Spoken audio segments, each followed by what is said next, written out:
ध्यानाभ्यास के लिए कृपया अपने नेत्रों को बंद कर लीजिए।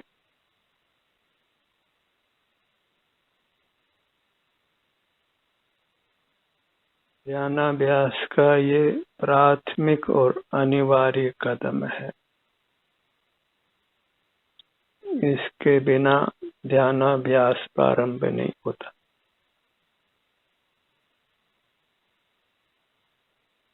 अनादि से हमें एकाधिक इंद्रियां मिली हैं जो अभिशाप रूप हैं। उनसे ही हम अपने सुख का घात करते हैं, अपने उत्तम सुख से वंचित रहते हैं।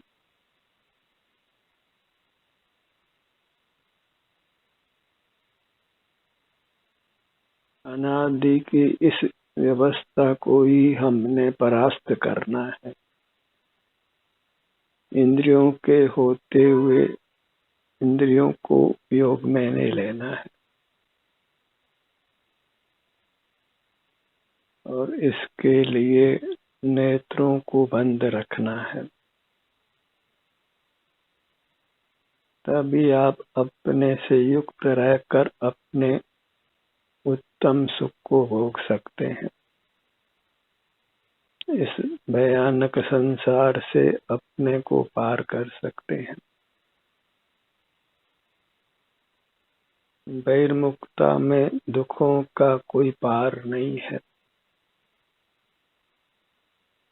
दुखों से ही जूझते रहना है।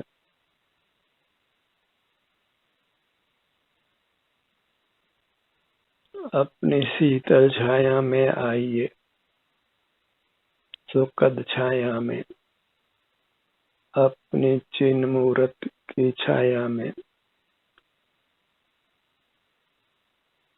अपने ही अमूर्त आकार में, जो आनंद घन है, आनंद का पिंड है।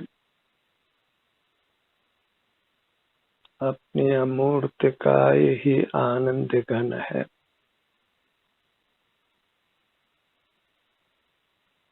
ठोस आनंद घन है।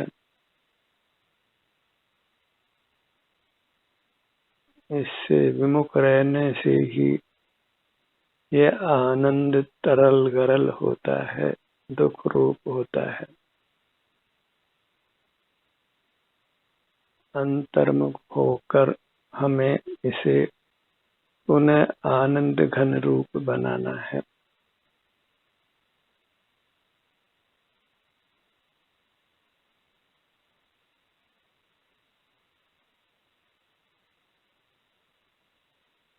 यही विचार रखिए कि कैसे आप निरंतर अंतर्मुख रह सकते हैं।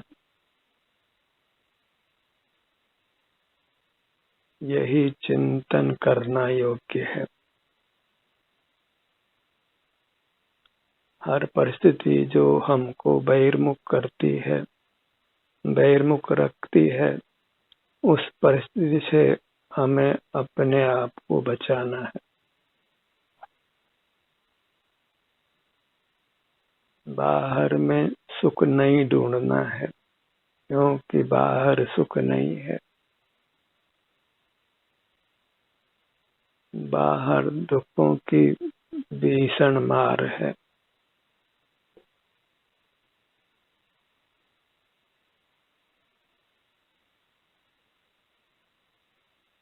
अपनी चिन्ह मूर्त ही परमात्मा की मूर्त है।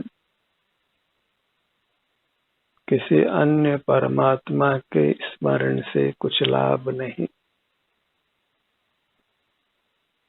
अपना ही स्मरण, अपना ही संवेदन कीजिए।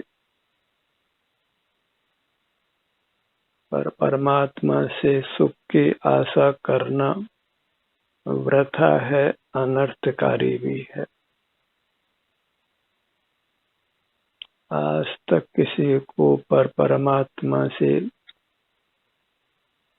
संसार से मुक्ति नहीं मिली है।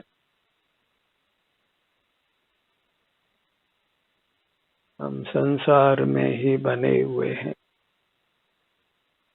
संसार से पार होने के लिए अपनी अमूर्त काया की ही शरण है। वही हमें शांति मिलती है, सुख मिलता है। रागादिक जनित आकुलता से हम मुक्त होते हैं।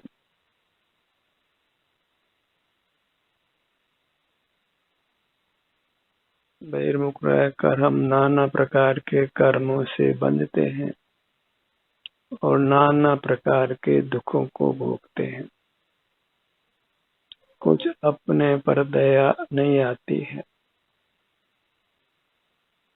थोड़ा सा पुण्य का उदय पाकर हम दूसरों पर दया करने की बात करते हैं, दयावान बनना चाहते हैं, उसी को कुछ सत्कर्म मान लेते हैं। पर सामने वाले के पाप का उदय हो तो हम उसका किंचित भी उपकार नहीं कर सकते हैं। वह दुखी इसीलिए है कि उसके पाप कर्म का उदय है और उसके पाप कर्म के उदय को हम पुण्य में बदलने में समर्थ नहीं है।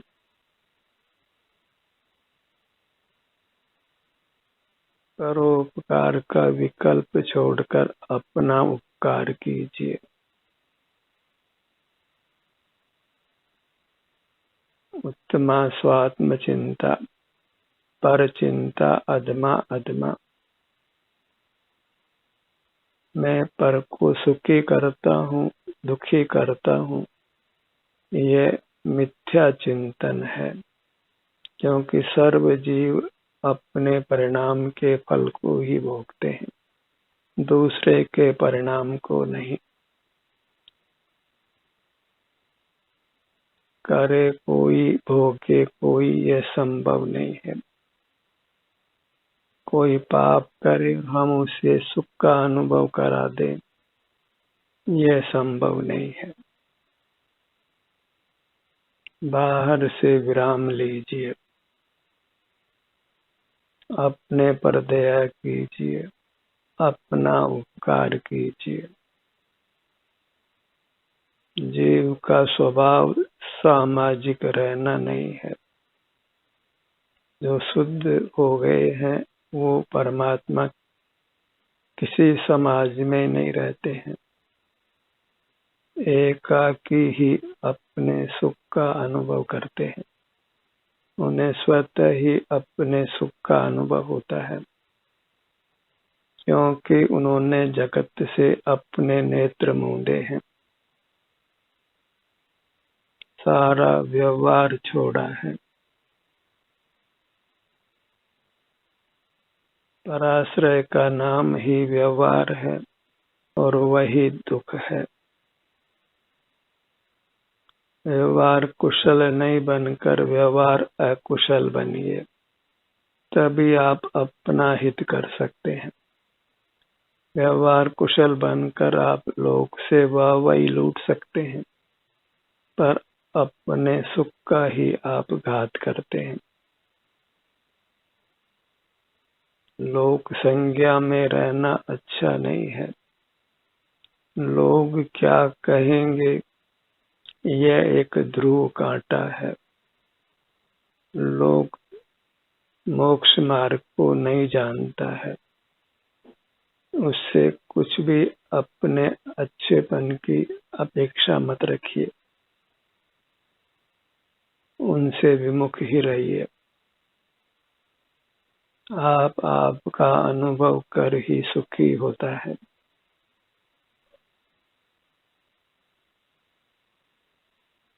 तो अनुभव के पक्ष में ये मजबूत तर्क हैं, दलीलें हैं, जिनको स्वीकार कर आपको सतत व सन्मुख रहने का प्रयत्न करना है।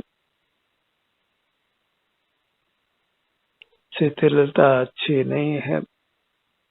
जब अंतर्मुख रहने का प्रयत्न नहीं करते तो स्वतः ही हम शिथिल हो जाते हैं, पुरुषार्थहीन हो जाते हैं।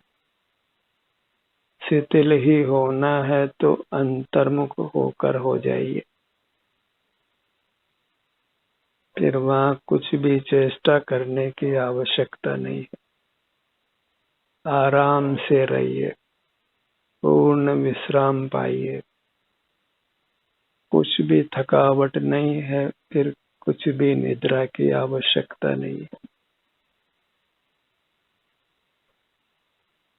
जो मुक्त हो गए हैं वे पल भर को भी सोते नहीं हैं। बहिर्मुखता के फल में ही निद्रा आती है, जो मूर्छा रूप है। उसमें हम अपने सुख का अनुभव नहीं कर सकते हैं, अचेतन समान होते हैं।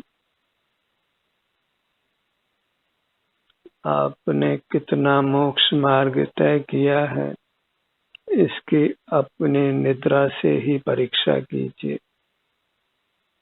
जितनी अधिक निद्रा उतनी ही हमारी बहिर्मुखता है। जितनी निद्रा कम है उतनी ही हमारी अंतर्मुखता अधिक है।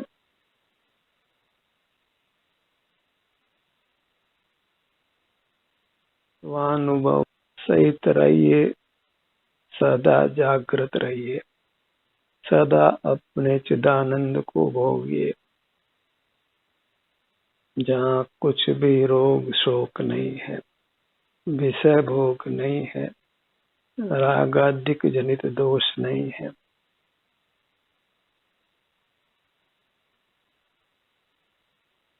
अपना स्वयं का चिल्लोक है, जिसी में हमको निवास करना है। Happy home is inside. बाहर तो जड़ के मकान है, उनमें भला सुख कैसे हो सकता है।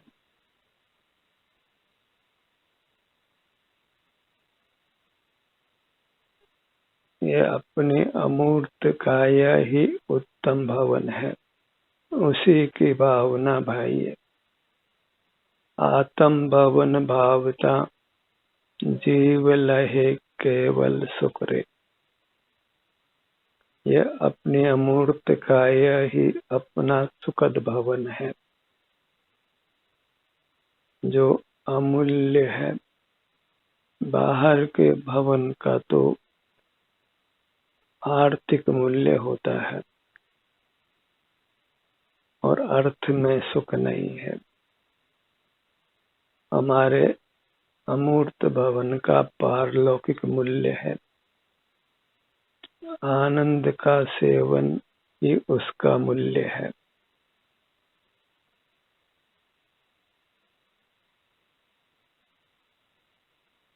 अपनी दृष्टि को अपने पर ही पसार कर रखना है, अपने पर ही फैला कर रखना है।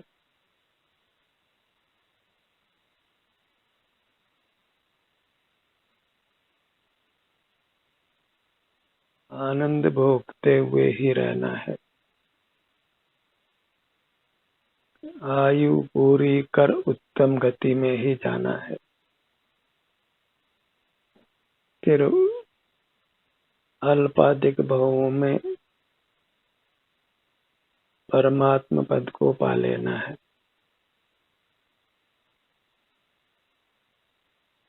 जितना अधिक पुरुषार्थ उतना ही शीघ्र मोक्ष की प्राप्ति है, और मंद पुरुषार्थ है तो मुक्ति की प्राप्ति तो है, पर उसमें देर लगती है, और हमें देर नहीं करना है।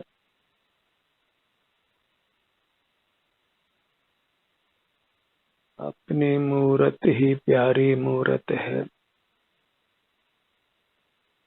जिस पर अपना मन मुग्ध हो जाए तो फिर संसार का अंत आ जाता है।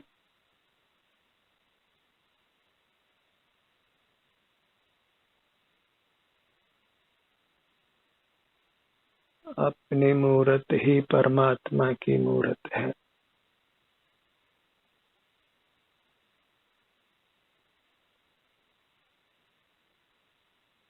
प्राप्त सही के आकार अपने को अंतर्दृष्टि से प्राप्त करिए।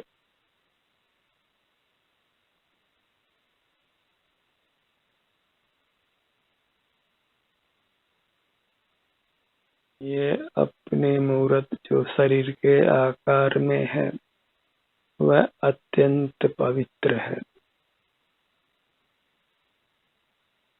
निर्दोष है। वही वास्तविक परमात्मा की प्रतिमा है। लोक में प्रतिमा मूर्त प्रतिमा के रूप में ही प्रसिद्ध है, अपनी चैतन्य प्रतिमा के रूप में प्रसिद्ध नहीं है, क्योंकि मोही जगत ने परमात्मा की प्रतिमा मूर्त बना दी है और जो मुक्त हो गए हैं वे अमूर्त हैं। और अमूर्त वस्तु तो अंतर्दृष्टि से ही ग्राह्य है, अंतर्दृष्टि से ही उसका दर्शन होता है, इंद्रिय ज्ञान से नहीं होता है। परमात्मा का दर्शन कीजिए पर वह अंतर्दृष्टि से ही होता है, इंद्रिय ज्ञान से नहीं होता है। अपनी मूर्ति का यह ही देवालय है,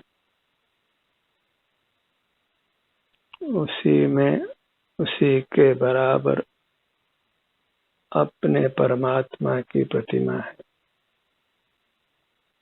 और वही तीर्थ है। उसी के सन्मुख होकर हम संसार सागर को तीरते हैं, पार करते हैं।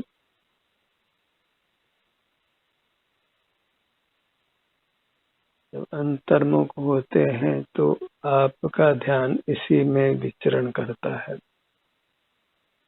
स्वतः ही आप अपने में ही विहार करते हैं।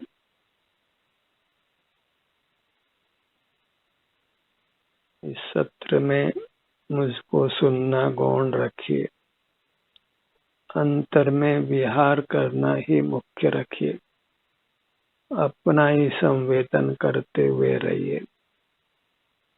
ध्यान सत्र के बहाने से आपको अंतर्मुख रहना है और ये बहाना अच्छा है, क्योंकि बिना किसी आलम्बन के अभी हम इतने निर्बल हैं कि नियमित रूप से अंतर्मुख नहीं रह पाते। जैसे छोटे बच्चे को लकड़ी का सहारा दिया जाता है,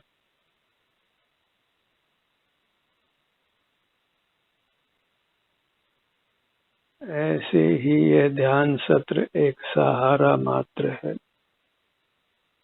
चलना तो अपने कदमों से ही है, अपने को अपने सन्मुख स्वयं को ही रहना है और थोड़े काल बाद फिर किसी आलम्बन की आवश्यकता नहीं रहती है। पर जब तक कमजोर हैं तब तक आलम्बन को छोड़ना योग्य नहीं है।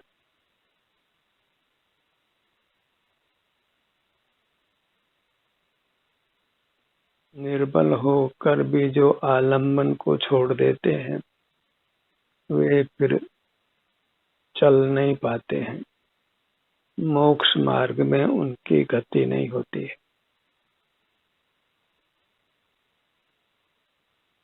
मोक्ष मार्ग एक प्रायोगिक है,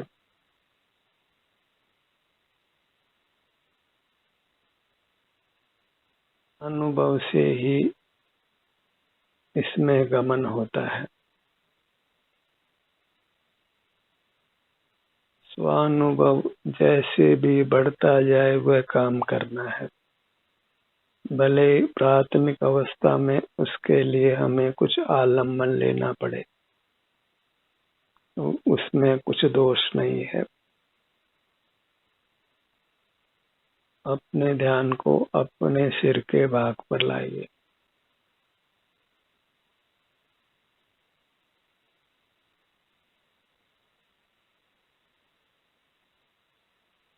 उत्तम स्थान है, उत्तम अंग है।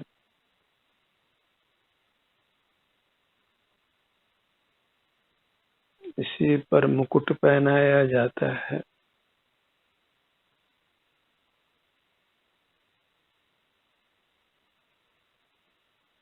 राज्याभिषेक किया जाता है। इस भाग का गहराई से संवेदन कीजिए। अपने ध्यान को अपने लाट भाग पर लाइए।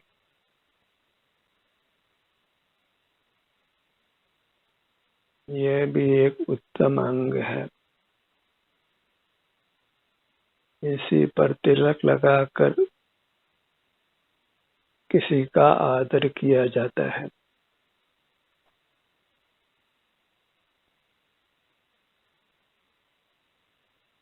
हर भाग के स्वास्थ्य की स्थिति को अनुभव में लेना है, क्योंकि वही अनुभव मोक्ष का मार्ग है। फिर वह अनुभव भले ही कैसा भी क्यों न हो। जब हम अस्वस्थ होते हैं, रोगी होते हैं, तो अपने शरीर में सुखद संवेदना नहीं होती, सुखद अनुभव नहीं होता। फिर भी हम उसका अनुभव करते हुए ही रहें, बाहर के जगत से नहीं जुड़े, तो वह भी एक मोक्ष का मार्ग है। और उसके द्वारा हम बिना बाह्य चिकित्सा के स्वास्थ्य लाभ कर लेते हैं, उत्तम स्वास्थ्य को पुनः पा लेते हैं, और उसमें कुछ जोखिम भी नहीं है, कुछ अर्थ व्यय भी नहीं है, पराधीनता नहीं होती है। किसी की लापरवाही या गलत चिकित्सा के हम शिकार नहीं होते हैं। अपने ध्यान को अपने भ्रूमध्य पर लाइए।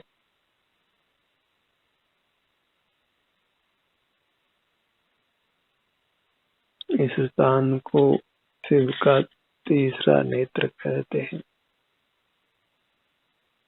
इसका हेतु यही है कि यहाँ पर ध्यान लाने से उत्तम सुख मिलता है।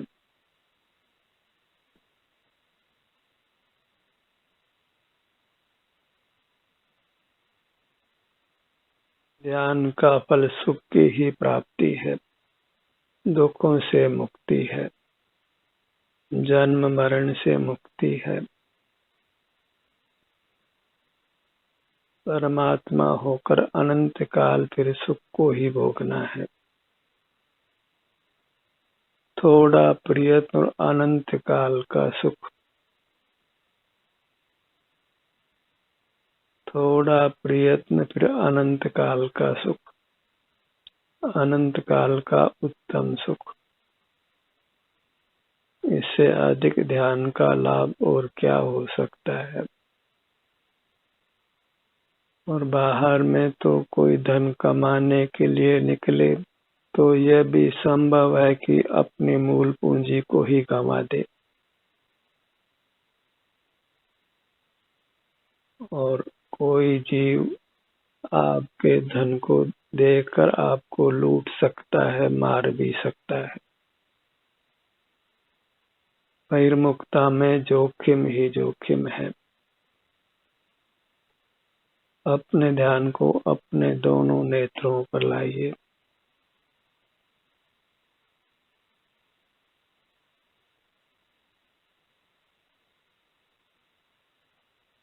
आप अपने हर अंग को स्वस्थ चाहते हैं, और बिना अपने अंगों से जुड़े हुए ही उनको स्वस्थ देखना चाहते हैं, जो कदापि संभव नहीं है। आज के मनुष्यों को हम नाना रोगों से ग्रसित देखते हैं। उसका एक ही हेतु है कि वे अपने शरीर का संवेदन नहीं करते हैं, बाह्य जगत से ही सुख पाने के लिए प्रयत्नशील रहते हैं। तो आज के संसार में तो मूर्खों की ही जमात है। बाहर के लोगों की संगति सब कुसंगति है। बाहर में सत्संग की अपेक्षा रखना योग्य नहीं है। अपना संग ही सत्संग है, से सब असत्संग है। अपनी मूर्त ही शाश्वत होने से सत है। जो नित्य है उसको सत कहते हैं। अपने अमूर्त का ही सदा हमारे संग है, नित्य है। उसका संग करना ही सत्संग है, सत्समागम है। से सब असंग है, कुसंग है, असत समागम है। सत्समागम में रहिए, सत्संग में ही रहिए। बाहर के सत्संग के सब आयोजन वृथा है। उससे कुछ भी हित होना संभव नहीं है। अपने ध्यान को अपने दोनों कानों के भाग पर लाइए। मुखमंडल में अपनी चौड़ाई का एहसास करिए। मुखमंडल के मध्य भाग में आइए, नासिका भाग पर।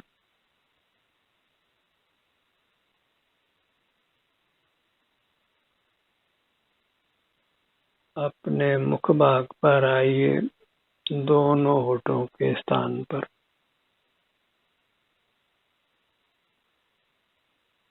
इसी स्थान के नाम से अपने चेहरे को मुखमंडल नाम मिलता है। मुख ही प्रधान होने से, इसलिए प्रधानता से अपने दोनों होठों पर अपने ध्यान को स्थिर करिए। मुख के भीतर आइए और तालु भाग को अनुभव में लीजिए।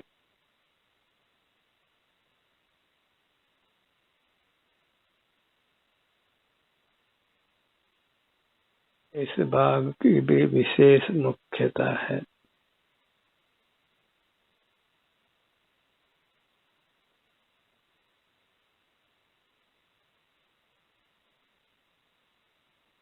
ऐसा कहा जाता है कि जिह्वा को पलटकर तालु भाग पर लाकर इस भाग का संवेदन करने से अमृत झरता है।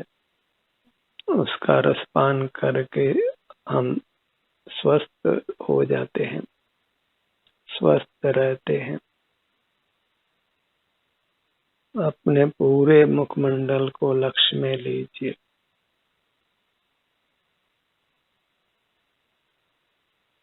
इसी से अपनी पहचान बनाइए। जो मुखमंडल अमूर्त है। अपने चिन्ह मूर्त के ही धारक बनिए। अपने सिर से पैरों तक ही विचरण करिए, विहार करिए। यही तीर्थाटन है, तीर्थ यात्रा है।